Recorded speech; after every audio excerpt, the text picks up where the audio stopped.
আসসালামু আলাইকুম। আমি ডাক্তার আব্দুল কাইয়ুম খান, অল্টারনেটিভ মেডিসিন, চাইনিজ মেডিসিন ও যৌনরোগ বিশেষজ্ঞ। বর্তমান সমাজে ডিভোর্স ও পরকীয়ার অন্যতম একটি কারণ হলো যৌন কাজে পুরুষের শারীরিক অক্ষমতা। পুরুষের এই শারীরিক অক্ষমতা দুই ধরনের হতে পারে। একটি হলো ইরেকটাইল ডিসফাংশন বা লিঙ্গের উত্থানজনিত সমস্যা। অপরটি হলো ইন্টারসেক্সুয়াল ইন্টারকোর্সে কাঙ্ক্ষিত সময়ের আগেই দ্রুত বীর্যপাত হয়ে যাওয়া।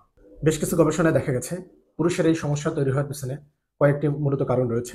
এর মধ্যে অন্যতম হলো ডায়াবেটিক্স, হার্টের রোগ, কিডনির রোগ, মানসিক বিষণ্ণতা, অস্থিরতা বা দুশ্চিন্তা বা টেনশন, পর্যাপ্ত পরিমাণ পুষ্টিকর খাবার গ্রহণের অভাব এবং স্বামী স্ত্রীর পারস্পরিক মনোমালিন্যের কারণে পুরুষের এই অক্ষমতা তৈরি হয়।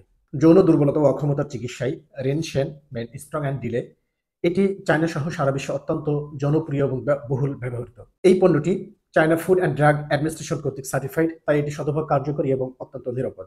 লিঙ্গের উত্থানজনিত সমস্যা ও দ্রুত বীর্যপাতের সমস্যা পুরুষের হলেও এটি ভুক্তভোগী হন মূলত নারীরা। তাই পুরুষের পাশাপাশি আপুদের প্রতিও আমার বিশেষ পরামর্শ হলো আপনার পার্টনারের যৌন দুর্বলতা ও অক্ষমতায় রেন শেন মেড স্ট্রং অ্যান্ড ডিলে হতে পারে বেস্ট চয়েস।